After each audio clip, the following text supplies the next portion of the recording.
Right now, every business is asking the same question. Which AI agent should we build first? But that is actually the wrong question. Because if every department goes off and builds its own little AI tool, you don't get an intelligent business. You get what I call AI chaos. And the worst part is, none of it compounds. The companies that win with agents are not going to be the one with the most bots.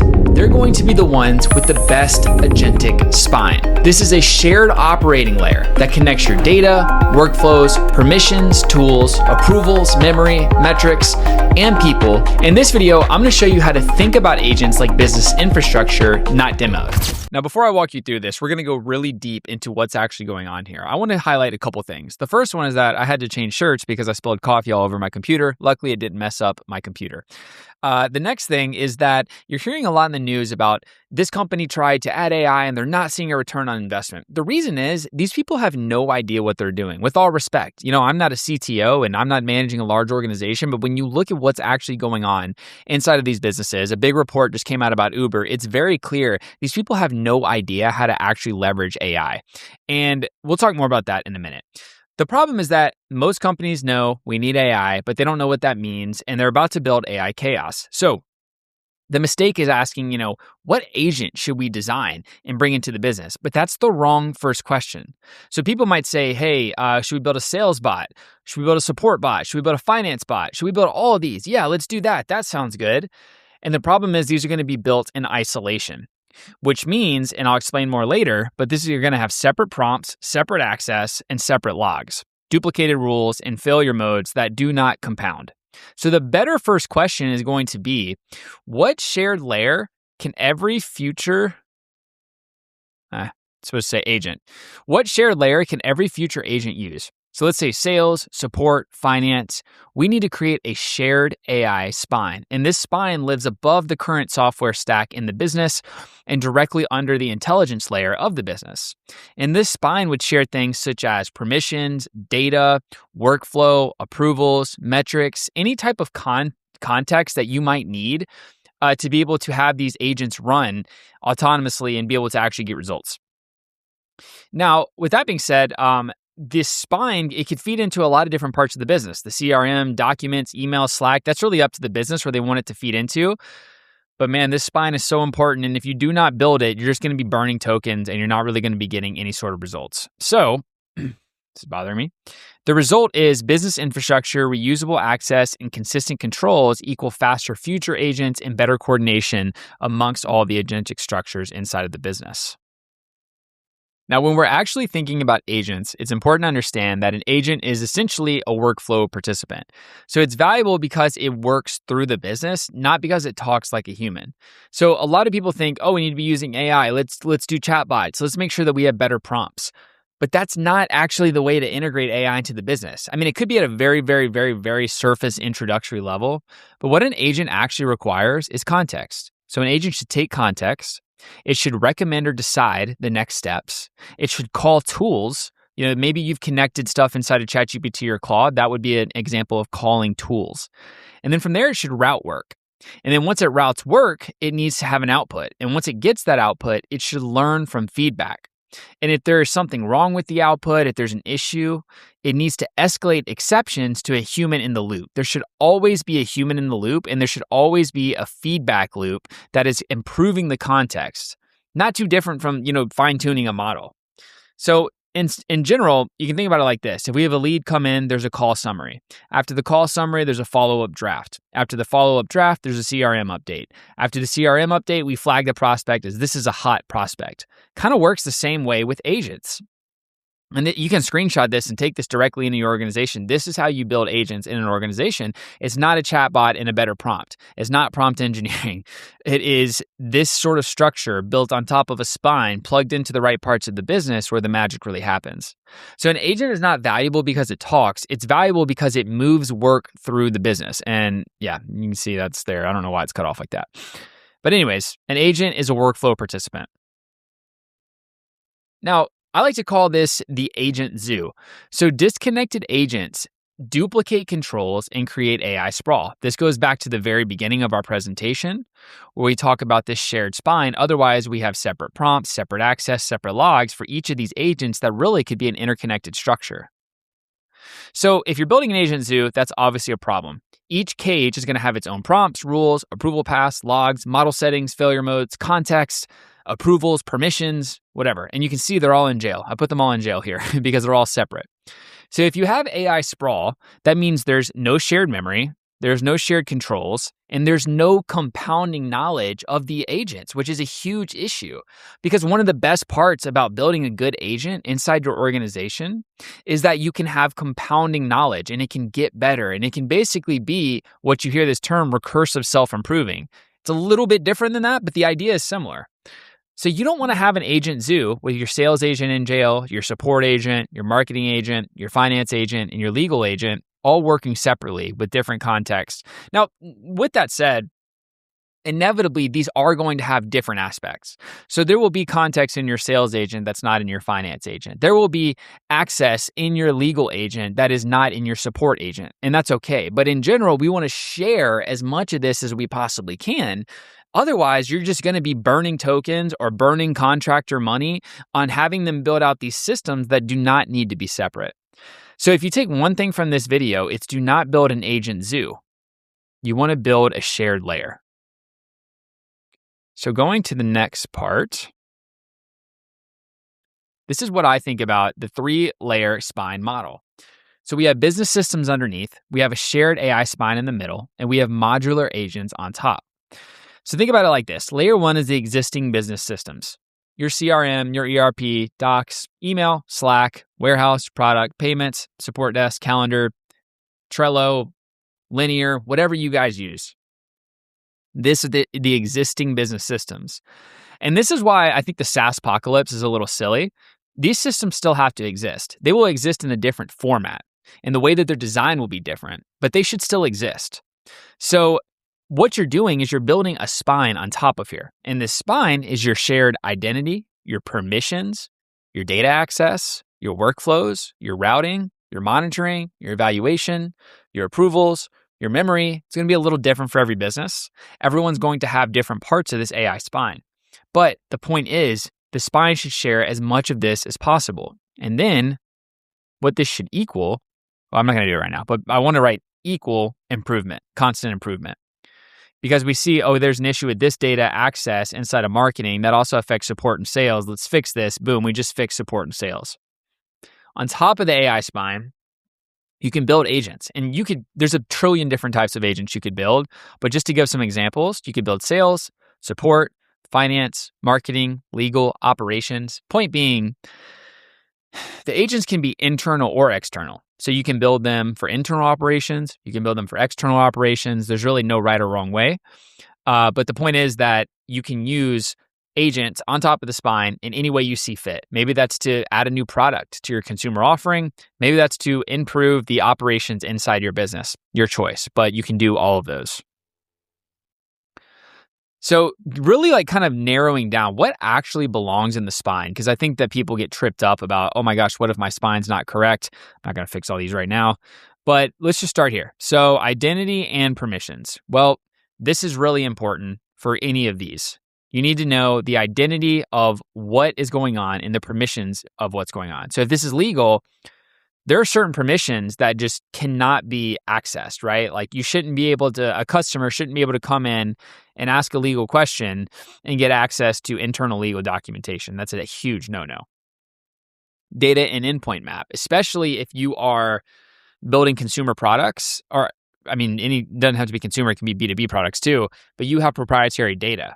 How is that data being fed into the spine? Because as we know, what really makes AI powerful is the data behind it, not necessarily the actual models. The workflow orchestration. So how do these tools work together? Once again, how do we have this orchestration between existing business systems, spine, and agents? Well, that's where tool calling comes in. And so the workflow orchestration is incredibly important. Model and tool routing. So above how the actual workflow flows together, what models are we going to use here? Are we going to use frontier intelligence? Are we going to use an open source model like Quinn or Kimi from China because it's way cheaper and we don't need the absolute frontier because we're not doing math or science? As time goes on, more and more people are going to start using those, I can tell you right now. And so you need to be thinking about what model should we be using. So for example, for legal, you can't get it wrong. So maybe you're using GPT Pro, and that is the model behind it. But for support, it's much more, well, support's important, but it's not as important as legal, I would say. And so you could use a not quite as intelligent model because it's using a database of your internal documentation to answer a customer. So you just have to basically decide what kind of models, and you also have to judge between speed and efficiency. So if you're using a pro model, GPT Pro, for example, it's going to take a lot longer than if you're using Sonnet for support, just as a random example. Audit and governance. So, you guys are going to have all sorts of audits inside of your business, all sorts of governance procedures. This is going to be very similar to legal, but it won't only feed into legal because you need to know the governance. If someone, for instance, is reaching out to you, or you have a sales team reaching out, or a sales agent that's running a sale or trying to talk to a customer, it needs to know, hey, this is off limits. I can't say this, but I can say that. And it just very, very specific, unique governance issues. Every business has them. It's very hard to give an example because it's going to be different for everyone, but you need to make sure that you have this in the shared spine. For instance, we never discuss X with external customers. We never discuss Y with our internal team without our CFO being on. Whatever your actual rules are. Evaluation. Actually, I'm going to do this one last. Knowledge and memory. This one is so important. Every business has so much data that they are just sitting on. And that data has to live somewhere. It's in Slack right now. It's in emails. It's in text messages. It's in call transcripts. One thing I always recommend for an organization is to bring everything together into one knowledge base. And in that way, all of the agents that use the shared spine, which is all of them, can tap into that for when they need it. So it flows seamlessly. It's very smooth. This is an incredibly important aspect that is often overlooked. You have so much data just based on your internal conversations. You should use it. Human approvals. You always want a human in the loop. Always. And so usually the best case scenario is the system runs itself until the very final point and the human approves it and it moves on. And until we get to a point where AI is just flawless, I think we have a ways to go. There should always be some sort of human in the loop, in my opinion. Very, very important aspect. So no matter what's going on here, we want to make sure that if support agent is not getting the job done, there's a human standing by ready to jump in. And it's still going to save them a ton of time because they're not handling all these lower cases that they don't really need to worry about. But if it gets escalated, they're there. And that would just be one example. Evaluation and monitoring. So this is kind of the same thing, but it's basically saying, okay, look, the agent failed here. This is why it failed. Here, let's give it feedback. Let's improve the context. Let's improve the system prompt. Let's make sure that this improves. And so these two things are really combined and they work together. Really should be a two-way arrow. But these two things really work together in a feedback loop. And that feedback loop feeds into the agent spine. So, there's all different types of reasons you might want to use this, from money movement to legal claims, customer commitments, publishing, so on and so forth. But a serious agent always has logs, approvals, metrics, and an owner. This is a very important point. Now, moving on. I always recommend when I'm working inside a business to start with the workflow, not the model choice. And this is why audits matter so much. A lot of businesses I work with, they want to get started right away. And I have to push back and say, we have to do an audit first, because if we don't, we're going to build something that's not going to actually help the business. And so the model decision matters, but it's not the first bottleneck. You don't want to start here. Should we go with OpenAI? Should we go with Meta? Should we go with Anthropic? Definitely don't go with Meta. Should we go with Google? Should we go with open source? That's not even worth having the conversation. Vendor routing is a decision design. It's not the business problem. This is where you want to start. What workflows are we improving? Who owns it today? Where does it break?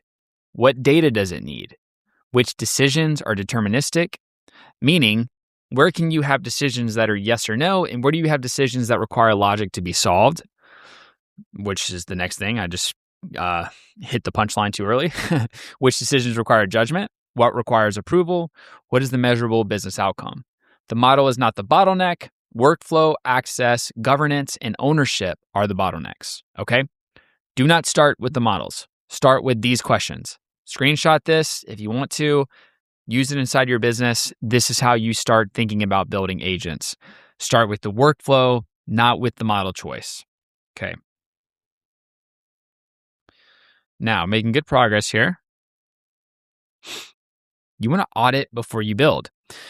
So, map the real workflow first. The audit tells you whether an agent is even the right answer. A lot of times, people want to add agents into the business when they don't need to add agents into the business. So, map the real workflow. Who touches the work? Where does it wait? Like, where does it slow down the process and wait for the next step? Where do errors commonly happen? Where does knowledge live? Which systems are called? Who approves the audit? So you map the workflow from start to finish so you know each step in the equation and there's going to be no surprises. Need to move this down a little bit. Whatever. You can still see it good enough. So, for example, what should we build? You could build an AI agent. You could build automation. You could build a dashboard. A lot of times you just need a dashboard. You could build a cleaner process. There's a lot of options here, but you have to map the workflow first. And so you want to use deterministic software whenever possible, and you want to use LLMs for judgment, language classification, and reasoning. So deterministic software, let's just use a very, very, very simple example.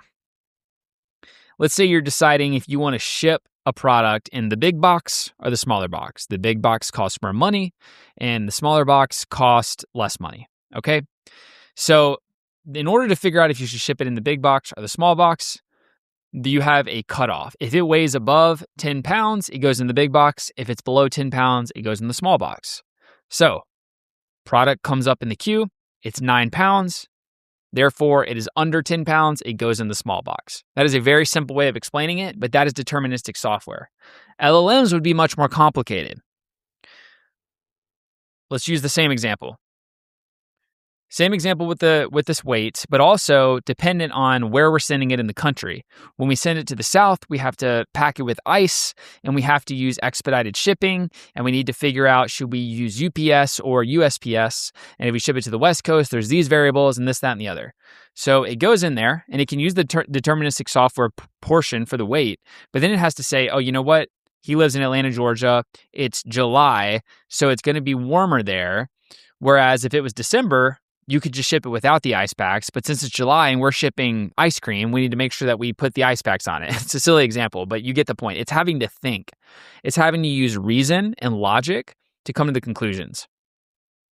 So this audit, where you're mapping the workflow, tells you if you need an agent, if you need an automation, if you need a better data model, if you need a dashboard, or if you just need a cleaner process. And you will find so much out in this audit. I mean, the amount of times that I've talked to someone and they're like, we just need to build AI, let's go. And then I do an audit and I'm like, actually, you just need a dashboard, or you just need a cleaner process, or actually, you just need deterministic software. Quite often. It saves them a lot of money and they're thankful. And then when they do need AI, they come back to me. So a lot of times when you hear people like the Uber COO saying, hey, we're not getting a return on investment. Did you map the workflows? Did you do all this? Maybe they did. I would bet a lot of money that they didn't. So always map the workflow. Now, choose a vertical slice. You don't want to choose a science project, is how I call it. So the first agent should prove the spine while delivering real business value. So once again, we have our business systems. We have our shared, it's driving me crazy that's doing that. We have our shared AI spine, and we have our modular agents. But we also have our first agent scorecard. So we want to decide the real business value of this agent, the real user cases. Is it internal, external? Are they mad? Are they coming to us for a sales inquiry? What accessible data do we have? What is the clear workflow? Who is the clear owner? What is the clear metric? And what is the manageable risk? So here's the thing about the spine is part one will begin the spine construction.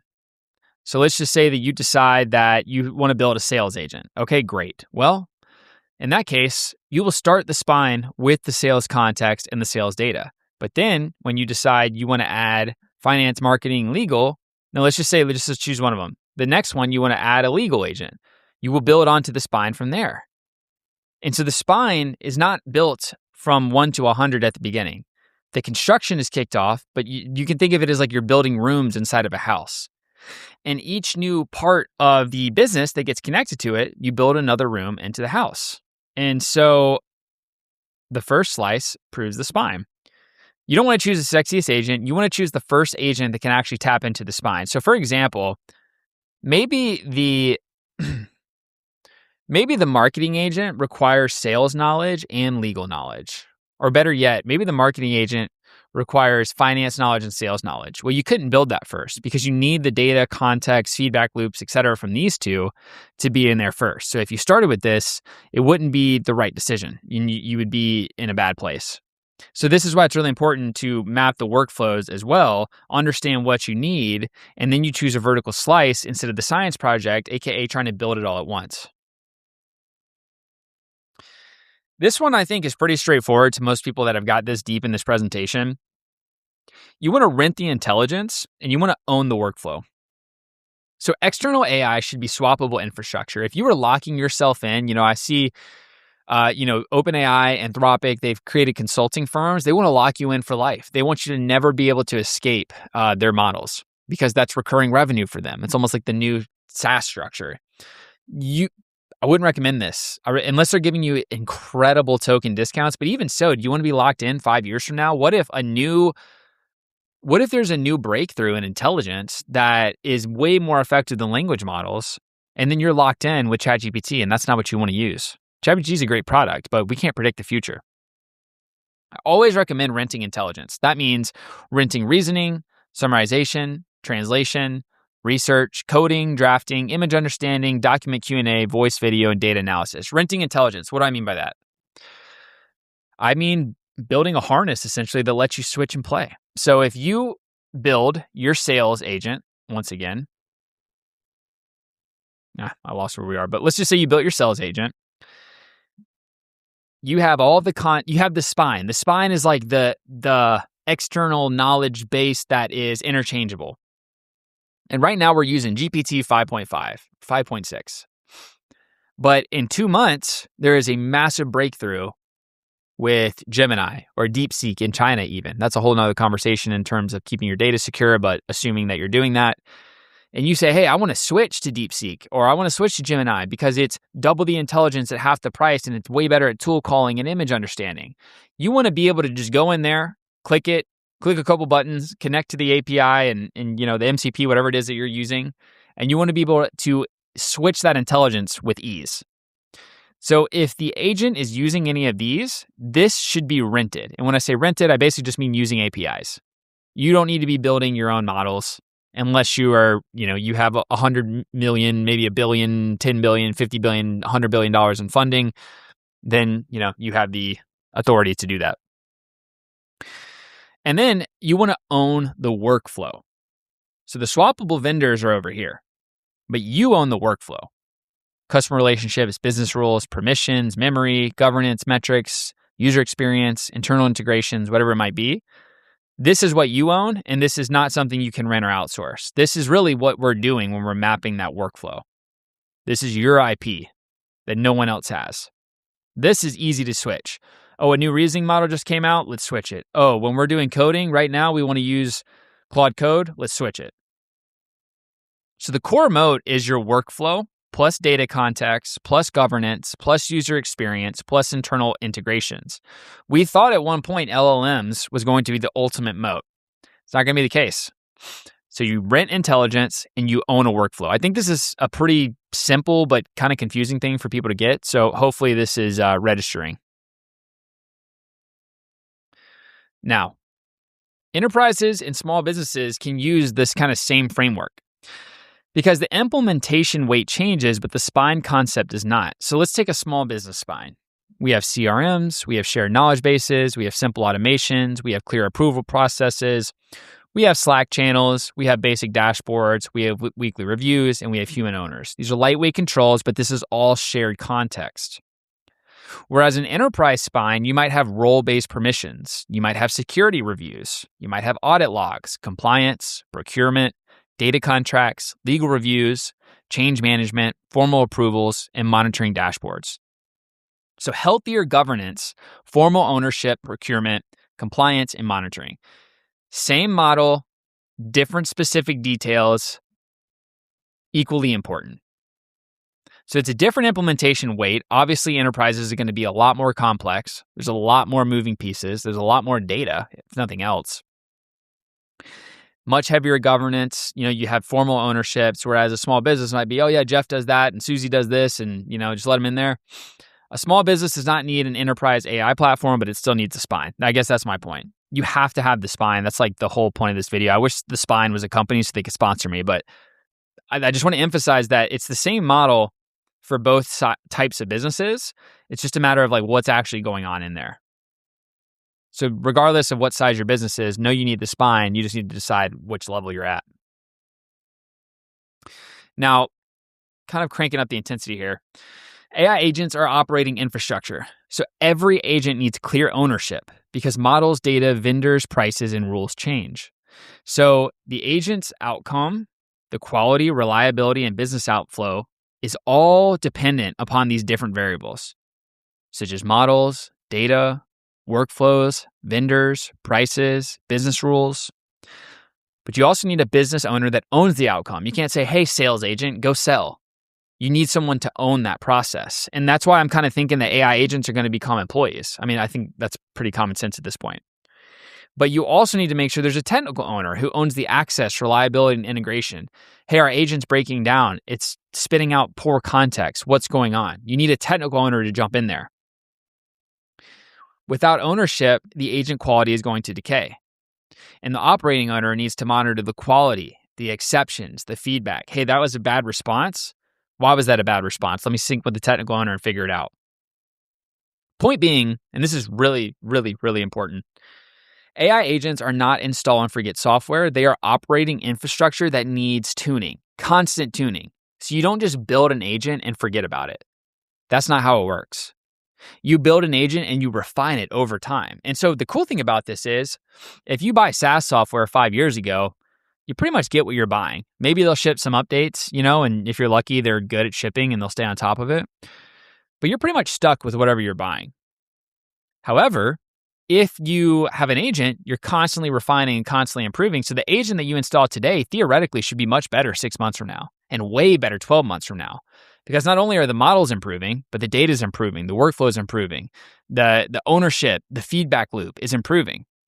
So in a perfect world, your agents should be always improving over and over. They should never stay stagnant. Now, it might stay similar for 3, 6, 9 months. I don't know the exact timeline, but the point is, if you look back a year from now, your agents should be much better than they were before. And not only from an intelligence model standpoint, from a context standpoint, from a data standpoint, from an ownership standpoint.